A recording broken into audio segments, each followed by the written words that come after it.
Hello YouTube family जय जगन्नाथ। आज आम बनइबा गोटे नुआ रेसिपी जार नाम बुट बरा। एठारे मु राति बुट को भिजई रखी।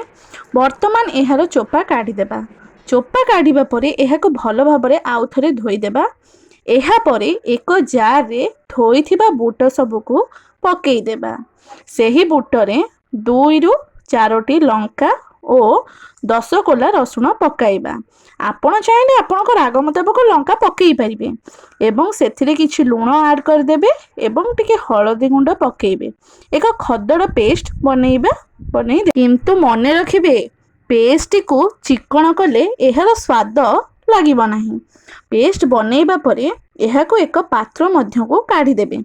वर्तमान सेथिरे 2टी पियाज फाइन चॉप करी पकई देबे एवं किछि भूसंग पत्र मध्य ऐड कर देबे टेस्ट हिसाब रे।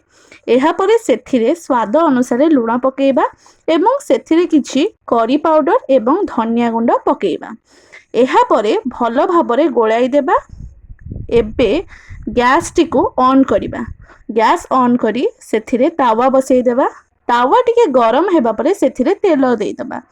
तेल देबा परे कटा होइथिबा बुट गुडी को छोट छोट बरा आकार करी फ्राई करिबा। बरा पकेइबा बेले गैस आंच को मीडियम रखिबे। किछि समय परे सेथिरे टिके तेल पकेई सेगुडी को ओलटाई देबा। ओलटाइबा परे गैस को सिम करी एहा को 10 मिनिट क्रिस्पी हेबा पई छाडी देबा।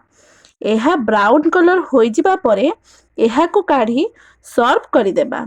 एठारे हमर प्रस्तुत होई गला बुट बरा। एहा को आपण इवनिंग स्नैक्स चाहा सहित एंजॉय करि परिबे। जदि मोर ए रेसिपीटी आपण मानको भल लागिला तेबे मो वीडियो को लाइक एवं चैनल को सब्सक्राइब कर देबे। जय जगन्नाथ।